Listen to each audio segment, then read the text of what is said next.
You believe you know who you are. You cling to labels, to comfort zones, to the identity that society has molded for you like clay in weak hands. But what if I told you that this very identity, this precious self-concept you defend so desperately, is the prison that keeps you from true power? Tonight, I will teach you Machiavelli's most ruthless brain hack, how to kill your weak identity and forge yourself into someone who commands respect, fear, and unwavering confidence. The question is not whether you can do this, it is whether you have the stomach for what you must become. You've been lied to about confidence your entire life. People told you to believe in yourself, stay positive, and love who you are.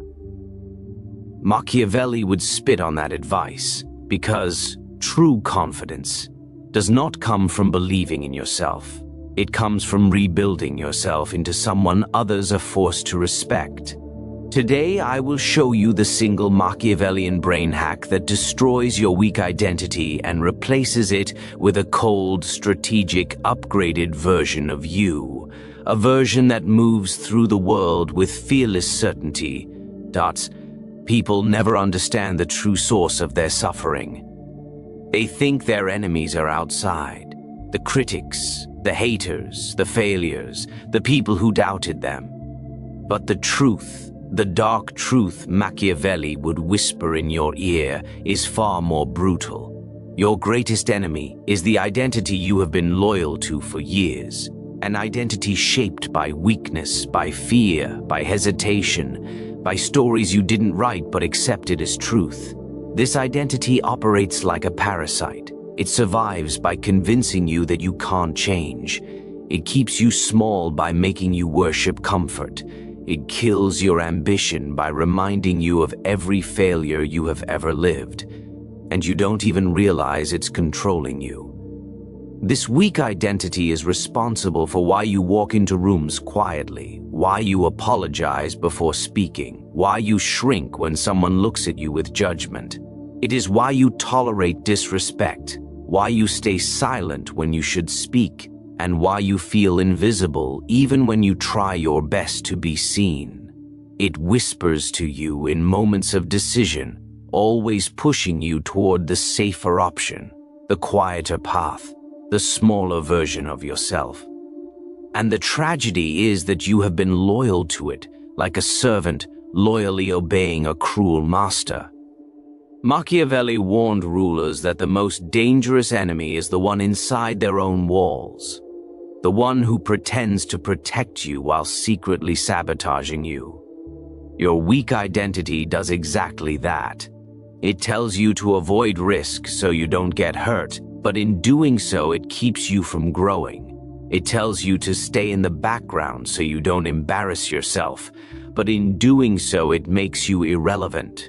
It tells you to stay humble because arrogance is bad, but in doing so, it convinces you that you don't deserve power at all. This weak identity is not protecting you. It is imprisoning you in a life far smaller than the life you were meant to live. You weren't born with this identity. It formed slowly, quietly, through years of subtle conditioning. Every insult, every rejection, every failure, every moment you felt unworthy, your mind collected these pieces and built a version of you that plays defense, not offense. A version that avoids confrontation, avoids risks, avoids criticism, avoids ambition. A version that survives instead of conquering. And without realizing it, you accepted this identity as the real you. But Machiavelli understood something most people never learn. The real you is whatever identity you choose to enforce, not the one you inherited. Which means your weak identity is not destiny.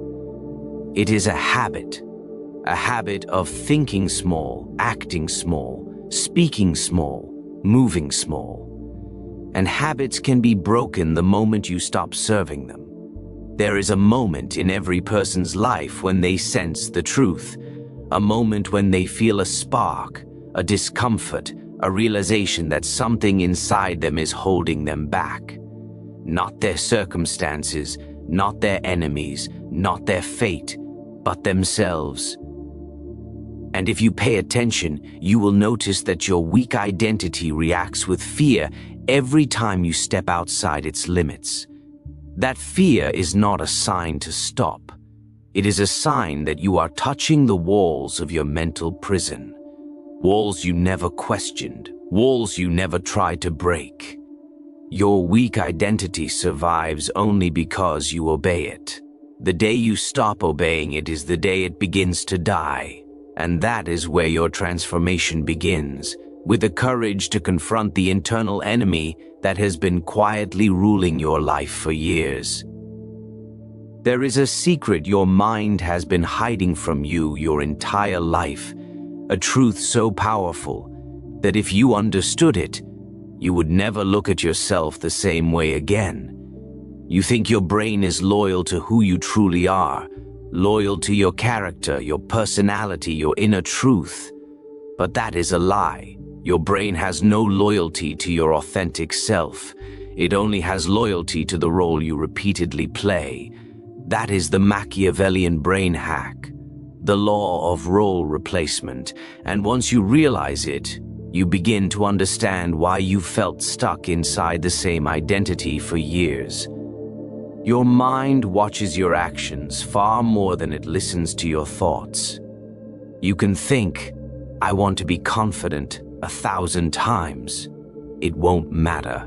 But if you walk, speak, and respond like someone who owns the room, even once, your brain takes note. It says, "This is the new role. This is who we must become." Identity is not a spiritual discovery. It is a behavioral repetition. You are not what you feel. You are what you consistently act like. Machiavelli observed this truth in leaders. People didn't become rulers because they felt powerful first. They felt powerful because they behaved as rulers before anyone else believed they were worthy. That is the psychological hack kings used for centuries. They assumed the role and their mind followed. When a leader stepped into the throne room, even if they were trembling inside, they moved like a ruler. They spoke like a ruler. They commanded like a ruler. And slowly, the mind rewired itself to match the behavior. Identity follows action, not emotion. Your weak identity survives because your behaviors are loyal to it. You act like the version of yourself that doubts, that hesitates, that overthinks, that breaks under pressure. Your brain sees those actions and says, "This must be who we are." But the moment you interrupt that pattern, even in the smallest way, you initiate role replacement. You don't need to feel strong to begin. You only need to perform the role of strength long enough for your brain to accept it as law. This is why pretending to be confident is not fake. It is training. It is identity engineering. It is psychological warfare on the weakest parts of yourself. When you act with certainty in moments of pressure, even if your heart is racing, you send a message to your mind, "We are upgrading." And the brain responds. Neurons reorganize, patterns shift, self-perception changes. You rewrite the script of who you are by writing a new script for how you act. Think about it. Every version of you that you've ever been was created through repetition. You became shy because you repeated the behavior of stepping back. You became insecure because you repeated the behavior of doubting your value. You became silent because you repeated the behavior of avoiding confrontation. So imagine what would happen if you repeated the opposite behavior deliberately, consistently, and strategically. You would create a new identity with the same force that your old identity was created, only this time you choose the design. Machiavelli believed something very few people dare to accept. You become powerful the moment you behave like someone who refuses to be powerless. Not when you feel ready, not when you feel strong, but when you choose the role that intimidates your old identity the most. And in that moment, your brain has no choice but to adapt. It cannot hold two identities at once. The new role enters, and the old one begins to die. The weak identity loses its authority. The strong identity takes the throne. Most people wait for confidence, as if it is some emotional reward that appears only when life finally becomes easy. They think confidence is a feeling they must achieve before they take action. But Machiavelli knew better. He understood that emotions are the most untrustworthy advisors a person can follow. They are unstable, fragile, and easily manipulated. If a ruler waited to feel brave before making a difficult decision, he would lose his kingdom. And if you wait to feel confident before acting like the person you want to become, you will lose your entire potential. Confidence is not born from emotion. It is born from behavior. When you behave with strength, your mind begins to believe you are strong. When you behave with control, your mind begins to believe you are in control. Feelings follow actions, not the other way around. But most people have the order reversed. They sit and wait for the emotional spark that never comes. They tell themselves, "I'll speak up when I feel ready. I'll take the risk when I feel brave. I'll walk with power when I feel powerful." And because the feelings never arrive first, their life never changes. Machiavelli would call this the greatest self-deception of the weak, the belief that they must feel something before becoming something. Rulers, conquerors, leaders, none of them began with emotional certainty. They began with deliberate behavior. They walked slowly so their presence carried weight. They spoke carefully so their words carried power. They controlled their reactions so no one could read their weaknesses. These were not emotional habits, they were strategic habits. And over time, those habits created the emotional state that people now admire as confidence. Your brain does not update your identity based on how you feel. Feelings are temporary. Your mind updates your identity based on what you repeatedly do. This means every action is a command to your brain, telling it who you are becoming. When you interrupt someone politely but firmly, your brain records, "We speak with authority now." When you sit upright and hold your posture, your brain records, "We present ourselves like someone who deserves respect." When you maintain eye contact, even if you feel nervous, your brain records, "We are not afraid." And all these moments combine to reshape the way you see yourself, and as a result, the way others see you. Behavior rewires identity. Identity reshapes emotion. Emotion follows your lead, not the other way around. The weak wait for confidence to push them into action. The strong use action to force confidence to awaken. Think about the people you admire, the ones who seem naturally fearless, naturally composed, naturally dominant.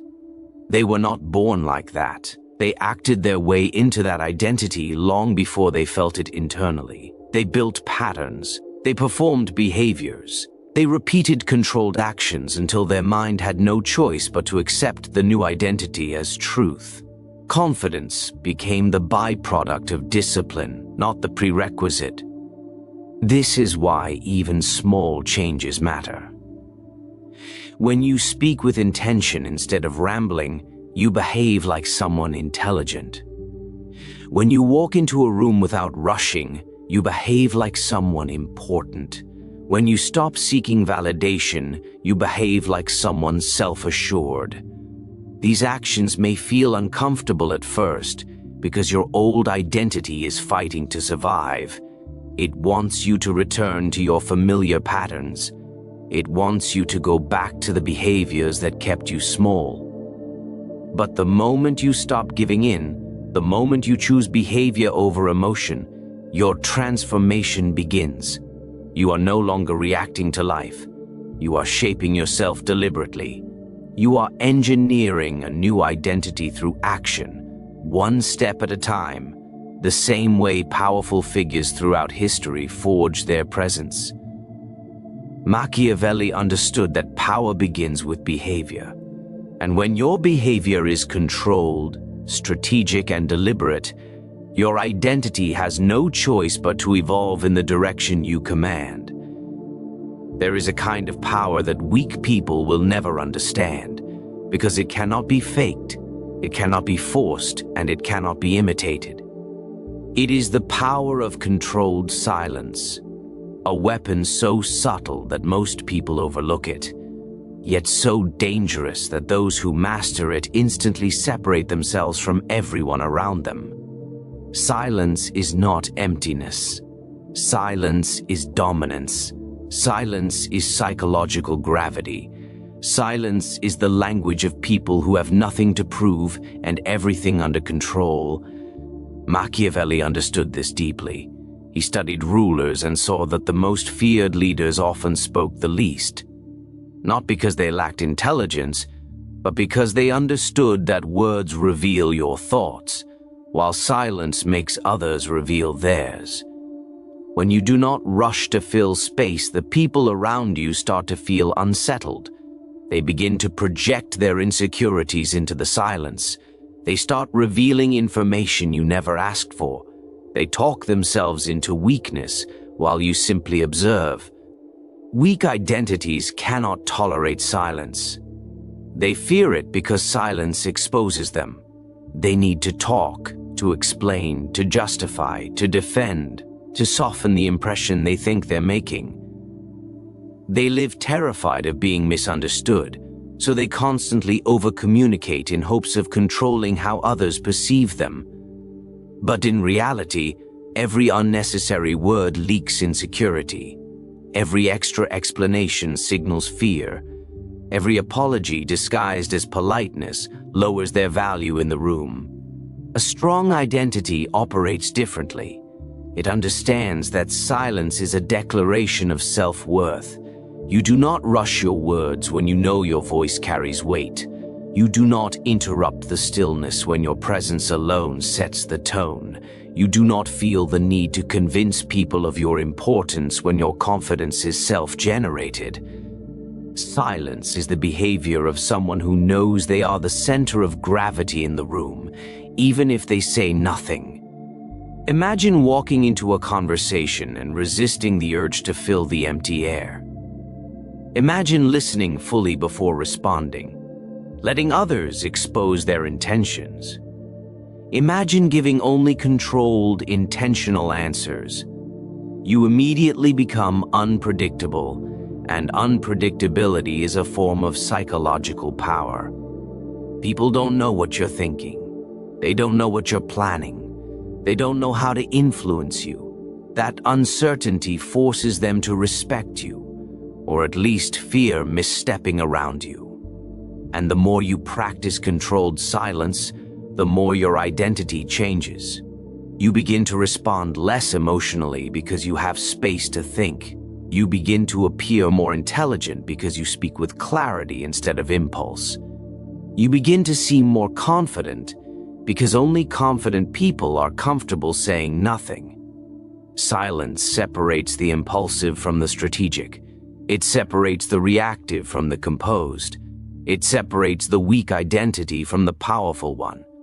Even in conflict, silence can break people. When someone insults you, the weak identity rushes to defend itself.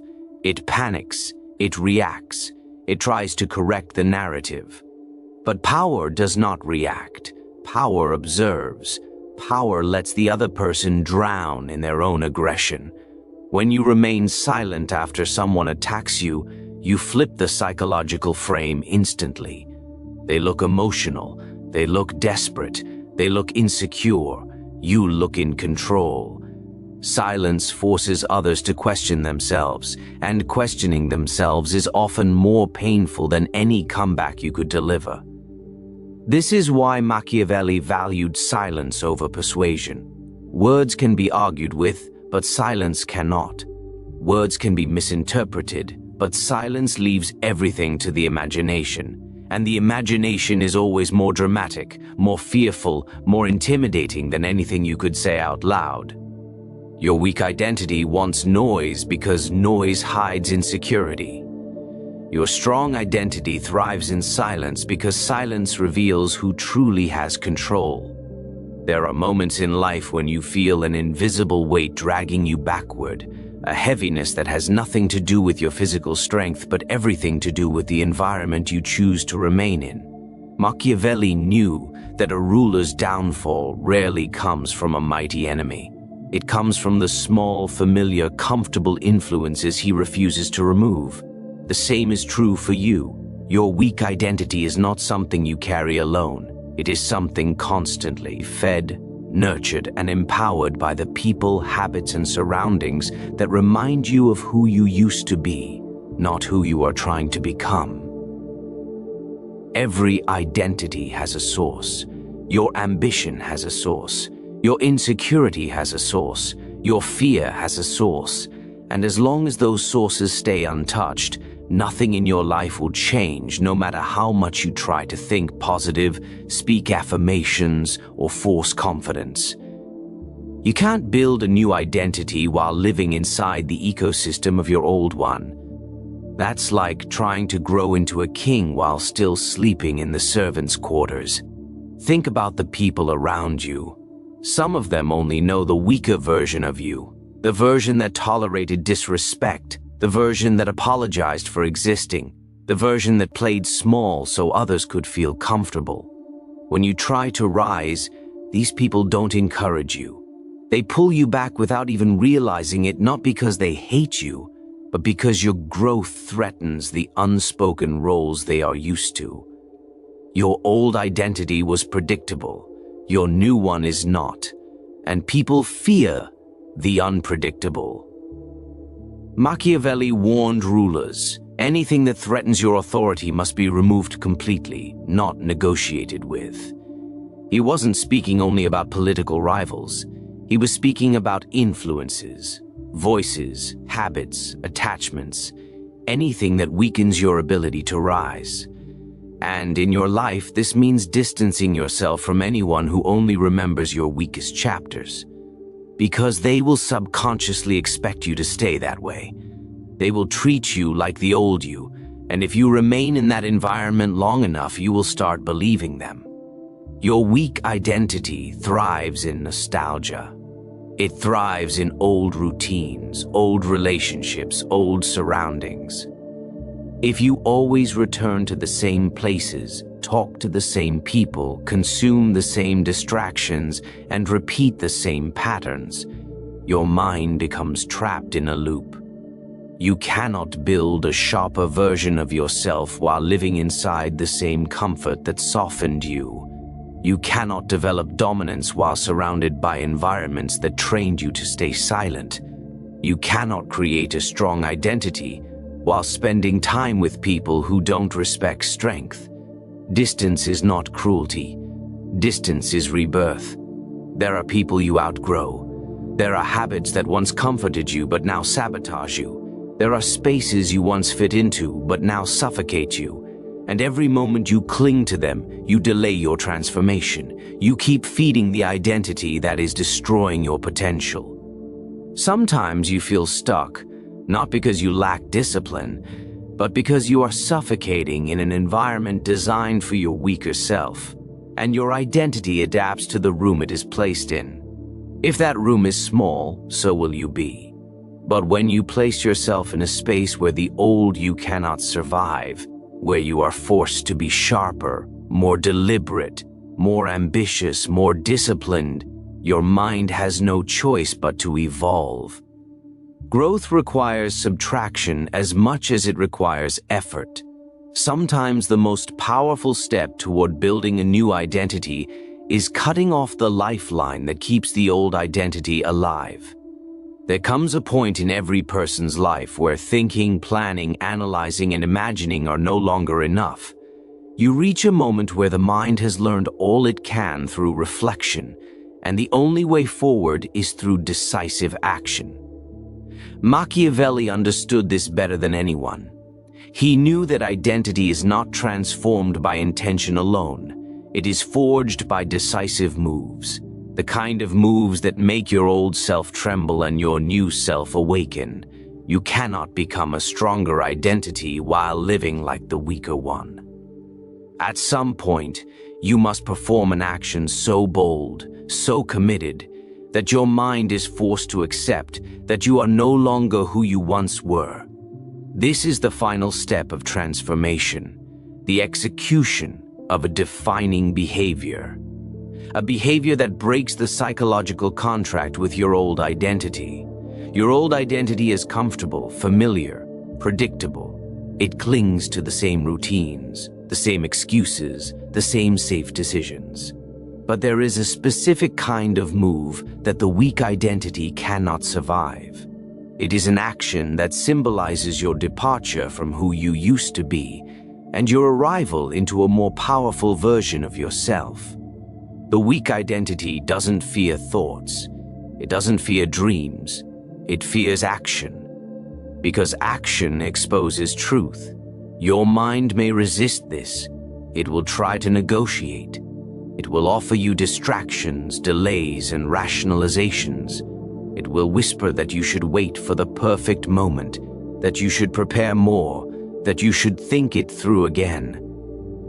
But this is nothing more than your old identity fighting for its life. Machiavelli would tell you that the enemy always makes noise before its defeat. Your hesitation is that noise. Your anxiety is that noise. Your excuses are that noise. And the silence you feel right before taking action is the death of the old identity beginning. You know exactly what kind of action you have avoided for years. Maybe it is setting a boundary that the old you was too afraid to set. Maybe it is speaking a truth you always stayed silent about.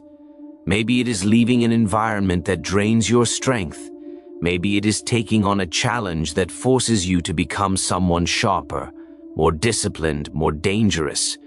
Whatever it is, you have thought about it for too long. You have imagined the outcome, fantasized about the results, and rehearsed the conversation in your mind 1,000 times.